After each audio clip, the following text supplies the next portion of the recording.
आपको बता रहा, अभी मैं 2 दिन से यहाँ पे घूम रहा हूँ, यहाँ का यूरिया डीएपी बॉयलआउट हुआ बिहार को और जा रहा है नेपाल में। क्या व्यवस्था है ये? हमारा हक है, जिसकी सब्सिडी हमारे भारत सरकार देती है, और वो वहां जा रहा है। और इस तरह से अभी मैं यहाँ पर किसान भाई बैठे हैं, ये विषय थोड़ी देर में मुझे हो सकता है वो पूछ भी ले, कह भी दे। यूरिया के लिए मैं गांव में गया तो मुझे यूरिया की यहाँ पर समस्या देखने को मिली। यूरिया के लिए भारत सरकार से राज्य सरकार ने, यहाँ की बिहार की सरकार ने मांग की थी कि हमारे को 4,04,302 मैट्रिक टन चाहिए यूरिया। भारत सरकार ने बिहार को कितना दे दिया? उसके बदले में 6,823 मैट्रिक टन, यानी कि 1.5 गुने से भी ज्यादा। लेकिन उसके बावजूद, और उन्होंने टोटल जो वितरण किया वो 4,000 मैट्रिक टन किया है। उनके पास अभी भी ये आपके कम से कम तो भी 2,000-2,500 मैट्रिक टन स्टॉक पड़ा है उनके पास में, लेकिन किसानों तक नहीं पहुंचा रहे। किसानों के अंदर किल्लत है, और किल्लत का कारण क्या है? वो वितरण नहीं कर रहे। यहाँ पर ऑलरेडी स्टॉक होते हुए भी 4,000 मांगा, 8,000, 6,000 और 800 मैट्रिक टन दे दिया। अभी भी उनके पास में वो सिर्फ 4,000 मैट्रिक टन वितरण कर पाए, बाकी का इनके पास स्टॉक पड़ा। फिर भी गांवों में किल्लत क्यों? ये चीज किसान भाइयों आपसे समझना होगा कि राज्य सरकार जब तक इसके ऊपर ध्यान नहीं देगी तब तक ये समस्या रहेगी। इसलिए मैं आपसे कहना चाहता हूं कि आने वाले समय के अंदर हम कृषि के अंदर राज्य सरकार को भी कहेंगे कि आप किसानों की ये योजनाएं उनको नीचे तक लागू करें, ताकि हमारे प्रधानमंत्री जी का जो सपना है वो पूरा हो सके, और किसानों के लिए जो इनकम बढ़ाने का लक्ष्य है वो पूरा हो सके। तो मैं आपसे इतना ही समय, क्योंकि आगे मुझे जाना भी है, मैं और बहुत कुछ बातें करना चाहता हूं, क्योंकि मैं जब स्टूडेंटों को देखता हूं तो मुझे उनमें बहुत उम्मीद लगती है। उनको मैं कुछ कहने का होता है कि वास्तव में मेरे दिल की जो पीड़ा है वो मैं स्टूडेंटों से नहीं कहूं तो किससे कहूं? कि कल का भारत तो आप है। इसलिए आपसे मेरा निवेदन है कि आपको देखना है इस भारत को, ये नहीं सोचना है कि एक प्रधानमंत्री जी सब उन्हीं की जिम्मेवारी है। नहीं, हर व्यक्ति की, हर नागरिक की जिम्मेवारी है हमारे देश को विकसित राष्ट्र बनाने की।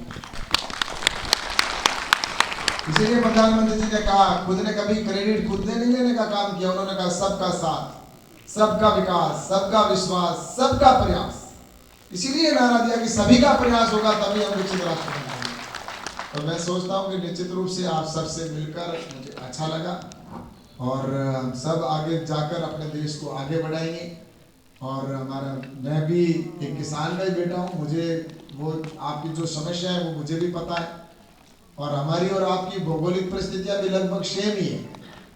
मेरी कॉन्स्टिट्यूंसी है बाड़मेर जैसलमेर, और वो है पाकिस्तान के बॉर्डर पर, और आप इधर नेपाल के और बांग्लादेश के बॉर्डर पर। तो दोनों के बॉर्डर हैं। फर्क इतना है कि आपके यहाँ पर पानी की वजह से कई बार बाढ़ आ जाती है, जिसकी वजह से किसान परेशान हो जाता है, किसान पे उसकी वजह से संकट आता है। हमारे उधर रेगिस्तान है और सूखा पड़ जाता है, उसकी वजह से किसान परेशान रहते हैं।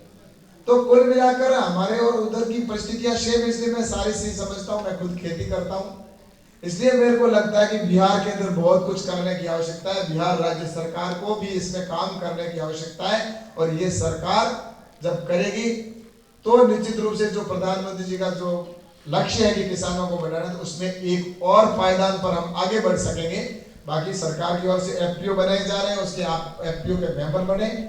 और आने वाले समय में मेरे युवा साथियों से कहना चाहता हूं कि नौकरी की इतनी नहीं है कि हर व्यक्ति को नौकरी मिल जाए, लेकिन रोजगार और खेत तो मेरा है, उस पर तो मैं कुछ पैसे कमा ही सकता हूँ, उसमें कौन कमाने से रोक सकता है। इसलिए आप सबके उज्जवल भविष्य की कामना करता हूँ। आप सबको बहुत बहुत धन्यवाद, बहुत बहुत आभार। फिर मिलेंगे। जय हिंद, जय भारत। बहुत बहुत आभार, धन्यवाद सर।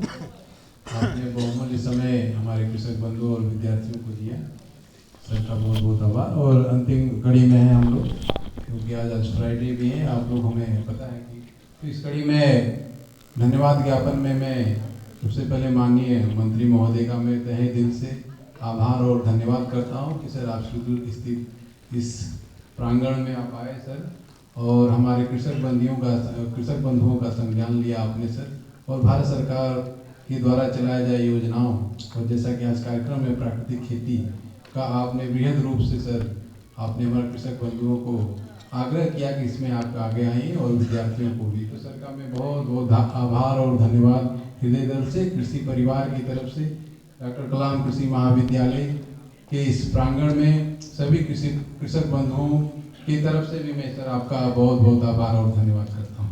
हमारे बीच में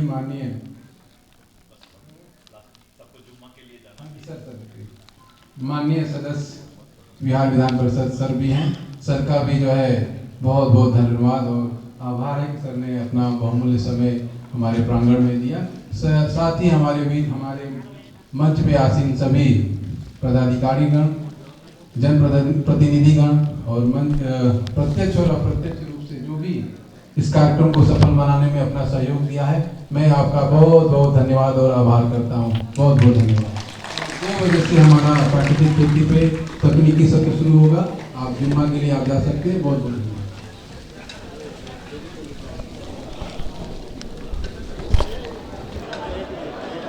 तो साथियों, अभी मीटिंग ख़त्म हो चुकी है और मैंने आपको सारा अपडेट दिखाया।